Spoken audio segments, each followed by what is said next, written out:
안녕하세요. 멋진 아재입니다. 요즘 부동산이 난리가 아니죠. 진짜 하룻밤 자고 나면 몇천만 원 올랐다고 이야기하고 한 달이면 뭐 억대가 오른다고 이야기를 합니다.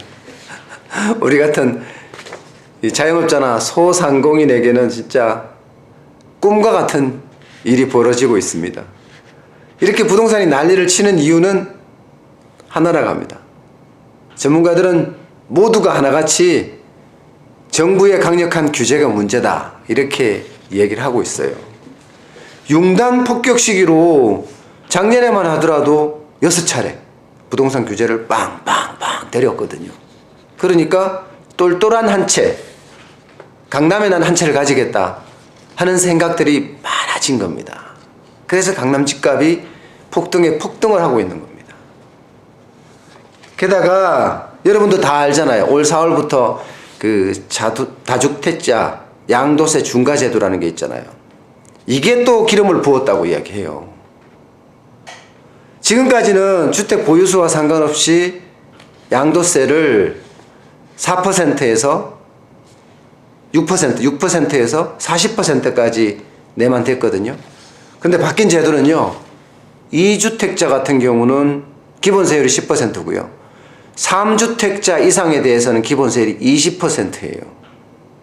이거는요, 2주택자가 집을 판다 그러면요 50% 정도 양도세액을 내는 그런 효과가 있고요. 3주택자는 60%까지 세금을 낼 수 있다는 얘기예요. 이렇게 세금이 많이 부과가 되니까 다 팔아서 강남에 한 채, 이게 많은 사람들, 다주택 여러 채를 가지고 있는 사람들의 핵심 선호 생각입니다. 그러니까 강남 집값은 천정부지 모르고 계속 올라가는 거예요. 여기다가 재건축 조합 지위 양도하는 것도 금지했잖아요. 이러니까 수요는 많은데 금지를 하니까 공급이 없는 거예요. 그러니까 품귀 현상은 가격을 올리잖아요. 그래서 또 가격이 또 폭등을 하고, 참 뭐 심지어는요 자사고 그 다음에 외고를 폐지한다고 하잖아요. 그러니까 이제 강남이 더 좋은 학군이 돼버리는 거예요. 그러니까 강남에 빨리 집을 사서 강남에 학교 보내자. 이것도 집값을 폭등시킨 요인이 되고 있습니다. 여기서 잠깐 진짜 6차례에 걸쳐서 규제 폭탄을 날렸는데 어떤 내용인지 잠깐 볼까요? 첫 규제는 6월 19일 날 나왔습니다. 대출 규제 강화가 핵심이었고요. 분양권 전매 제한이 그 안에 또 포함이 되어 있었습니다. 그리고 8월 2일 날 투기 과열 지구하고 투기 지역을 지정했고요. 재건축 초과이익 환수제를 시행한다고 발표를 했습니다. 물론 이때 다주택자 양도 중과 그 다음에 주택담보대출의 제한 뭐 이런 규제라는 규제는 이때 다 나왔어요. 그래서 융단 폭격식 규제라고 이야기를 하고 있습니다.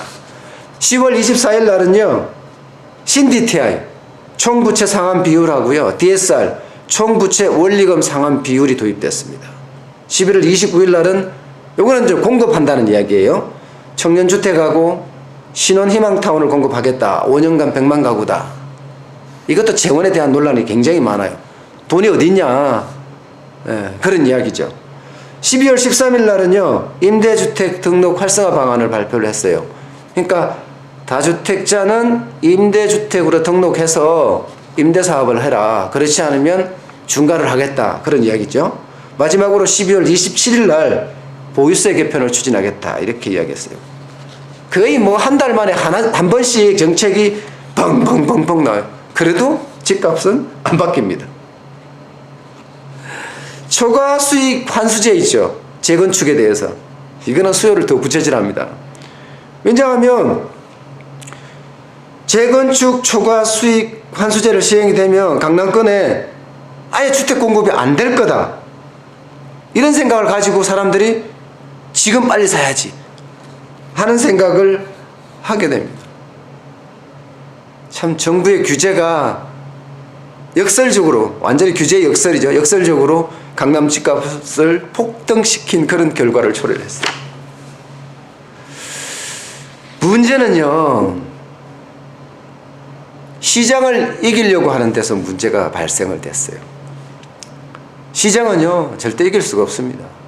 시장은 그 자체로 가만히 두고 과열되는 것만 막아주는 게 일반적입니다. 그런데 시장을 내가 개입해서, 그것도 정부가 개입해서 바꾸겠다, 이런 생각 자체가 잘못된 겁니다.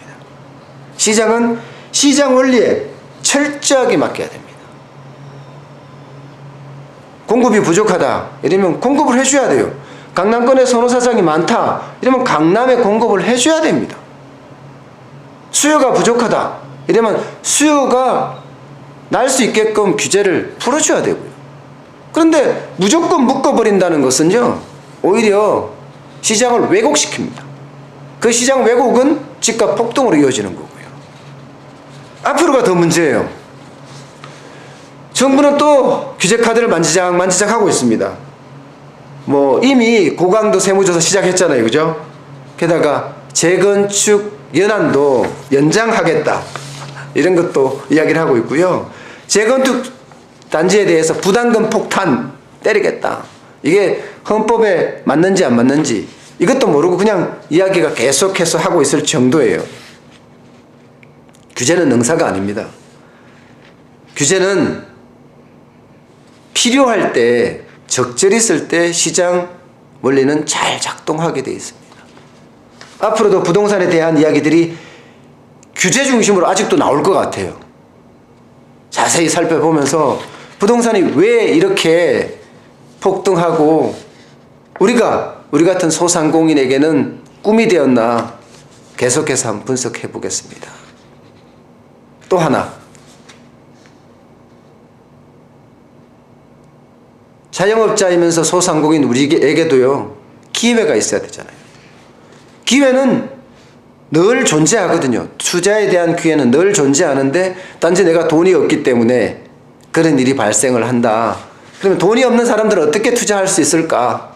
그에 대한 이야기도 점점 하나씩 곁들이면서 이야기를 하겠습니다. 어떻게 부동산에 대해서는 조금 정리가 됐나요? 지금 폭등하는 원인이나 또 그에 대한 기본에 대한 이해를 좀 하셨는지 모르겠어요. 앞으로 더 자세하게 또 부동산에 대해서도 전달해 드리겠습니다. 자영업자나 소상공인이 편안하게 사는 그날까지 저는 정보를 계속 전달하겠습니다. 오늘 여기까지입니다. 고맙습니다.